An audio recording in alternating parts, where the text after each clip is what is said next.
Middle east में एक drone हमले ने पूरी दुनिया की जियोपॉलिटिक्स को हिला कर रख दिया है। ईरान के सुप्रीम लीडर की हत्या हो चुकी है और इसकी गूंज पूरी दुनिया में सुनाई दे रही है। तो चलिए जरा समझने की कोशिश करते हैं कि आखिर ये हुआ क्या है और इसके मायने क्या हैं। दुनिया भर में सत्ता के गलियारों में इस वक्त बस एक ही सवाल घूम रहा है, क्या इस हत्या से एक बहुत बड़ा पावर वैक्यूम पैदा हो जाएगा? मतलब एक ऐसी खाली जगह जो पूरे इलाके को अस्थिर कर सकती है और जिसका असर आने वाले कई सालों तक ग्लोबल सिक्योरिटी पर पड़ सकता है। और फिर खबर पक्की हो गई। ईरान ने खुद ऑफिशियली अनाउंस किया कि उनके supreme leader Ayatollah Ali Khamenei एक टारगेटेड अटैक में मारे गए हैं। ये सिर्फ एक नेता की मौत नहीं है, ये एक ऐसी घटना है जो शायद इतिहास का रुख बदल दे। तो सवाल ये उठता है कि इतना बड़ा और इतना रिस्की ऑपरेशन आखिर हुआ कैसे? चलिए जरा इसके डिटेल्स में चलते हैं और देखते हैं कि इस हमले के पीछे की कहानी क्या है। इस ऑपरेशन का एक कोड नेम भी था जो इसके इरादे को बिल्कुल साफ कर देता है, ऑपरेशन एपिक फ्यूरी। ये एक जॉइंट यूएस इजरायली मिशन था जो शायद इस इलाके में अब तक के सबसे दहाड़ हमलों में से एक था। नाम ही सुनिए, एपिक फ्यूरी।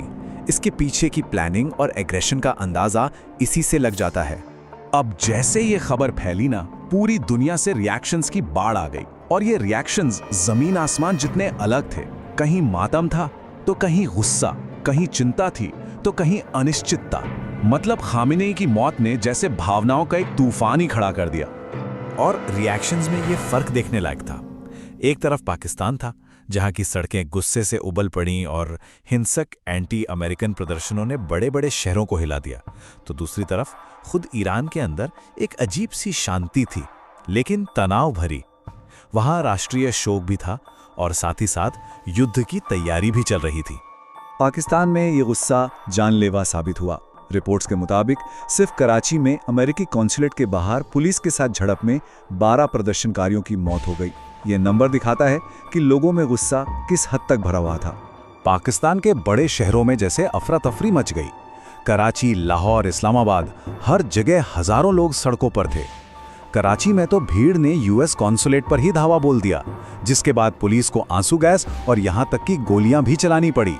हालात इतने बिगड़े कि दंगों को काबू करने के लिए आर्मी और रेंजर्स को उतारना पड़ा। लेकिन ठीक इसी वक्त बॉर्डर के इस पार भारत में माहौल एकदम अलग था। पाकिस्तान के हिंसक प्रदर्शनों के बिल्कुल उलट यहाँ का शिया समुदाय, खासकर लखनऊ जैसे शहरों में, एकदम खामोश और गहरे दुख में था। उन्होंने 3 दिन के मातम का ऐलान किया। पूरे दुनिया ने जैसे अपनी सांसें रोक ली थी। सबकी नजरें ईरान पर थीं। ईरान क्या करेगा, कैसे जवाब देगा? और जवाब आया। देर नहीं लगी और बहुत जोरदार जवाब आया, जिसने उस पूरे इलाके में टेंशन को और भी ज्यादा बढ़ा दिया। ईरान ने अपने जवाबी हमले को नाम दिया ऑपरेशन ट्रू प्रॉमिस 4 और इनके निशाने बिल्कुल साफ थे। गल्फ रीजन में मौजूद अमेरिकी मिलिट्री एसेट्स और उसके सहयोगी देश। ये एक सीधा सीधा मैसेज था कि खामेनेई की मौत का बदला जरूर लिया जाएगा। और ईरान का हमला कोई छोटा मोटा नहीं था। जरा इसका स्केल देखिए। शुरुआती रिपोर्ट्स के मुताबिक 1-2 नहीं, पूरी 137 मिसाइलें दागी गईं। गल्फ में अमेरिकी ठिकानों पर यह एक सोचा समझा हमला था। पर बात यहीं खत्म नहीं हुई। मिसाइलों के साथ साथ 209 ड्रोन्स भी लॉन्च किए गए। इससे यह हमला और भी खतरनाक और कॉम्प्लेक्स हो गया, जिसे ज्यादा से ज्यादा नुकसान पहुंचाने और एक मनोवैज्ञानिक दबाव बनाने के लिए डिजाइन किया गया था। संदेश बिल्कुल साफ था, हम कहीं भी कभी भी हमला कर सकते हैं। तो ये हमला गया कहां? देखिए, पूरा गल्फ रीजन इसकी चपेट में था। यूएई में एयरपोर्ट्स और एयरबेस को निशाना बनाया गया। बहरीन में तो सीधे अमेरिकी नेवी के 5th फ्लीट हेडक्वार्टर्स पर अटैक हुआ और कुवैत से जो सैटेलाइट तस्वीरें आईं, उनसे पता चला कि एक बड़े अमेरिकी एयरबेस को गंभीर नुकसान पहुंचा है। ईरान दुनिया को अपनी पहुंच दिखा रहा था। तो ईरान पर हमला हुआ, ईरान ने जवाब भी दे दिया। पर अब क्या? यही वो सवाल है जो इस वक्त हर कोई पूछ रहा है। दुनिया भर के एक्सपर्ट्स अब ये समझने में लगे हैं कि ये खतरनाक खेल अब किस तरफ मुड़ेगा। और इन्हीं अटकलों के बीच एक बहुत ही कह सकते हैं परेशान करने वाला सवाल उठ रहा है कि क्या ईरान के बाद अगला नंबर पाकिस्तान का है? और ख़ास तौर पर क्या अमेरिका और इजराइल पाकिस्तान के न्यूक्लियर वेपन्स को टारगेट कर सकते हैं? एक ऐसा कदम जिसके नतीजे सोच से भी ज़्यादा भयानक हो सकते हैं। तो आखिर ये बात आ कहां से रही है? एक्सपर्ट्स कुछ वजहें बता रहे हैं। पहली, इजराइल की एक बहुत पुरानी पॉलिसी है कि वो किसी भी इस्लामिक देश को न्यूक्लियर पावर नहीं बनने देगा। दूसरी, 7 अक्टूबर के हमास अटैक के बाद से इजराइल और भी ज़्यादा एग्रेसिव हो गया है।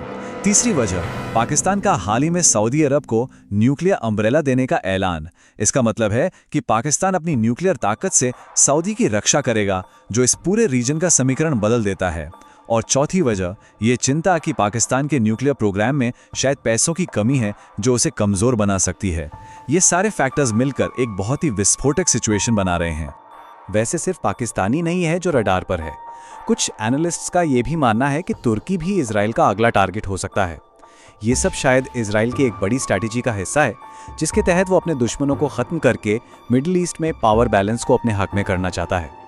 अच्छा, एक तरफ तो जमीन पे ये सब हो रहा है, लेकिन एक और लड़ाई चल रही है, और वो है सोशल मीडिया पर। एक इन्फॉर्मेशन वॉर, जहां अफवाहों और कॉन्स्पिरेसी थ्योरीज की इतनी भरमार है कि सच और झूठ में फर्क करना मुश्किल हो गया है। इन्हीं में से एक थियरी जो बहुत तेजी से फैल रही है, वो इस हमले की टाइमिंग को भारतीय प्रधानमंत्री के हाल के इजराइल दौरे से जोड़ रही है। क्योंकि दोनों घटनाएं काफी आसपास हुई, तो कुछ लोग ये अटकलें लगा रहे हैं कि शायद इनके बीच कोई कनेक्शन है। इस थ्योरी को हवा कहां से मिली?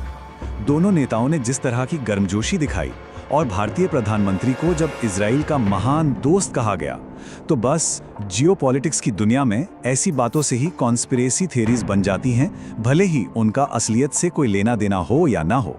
तो हम कहां खड़े हैं? क्या हम एक और बड़े युद्ध की दहलीज पर हैं, या फिर हम एक नई और भी ज्यादा खतरनाक वर्ल्ड ऑर्डर को बनते हुए देख रहे हैं? दांव पर बहुत कुछ लगा है, और अगला कदम क्या होगा ये कोई नहीं जानता। पर एक बात तो पक्की है, खेल अब पहले जैसा नहीं रहा।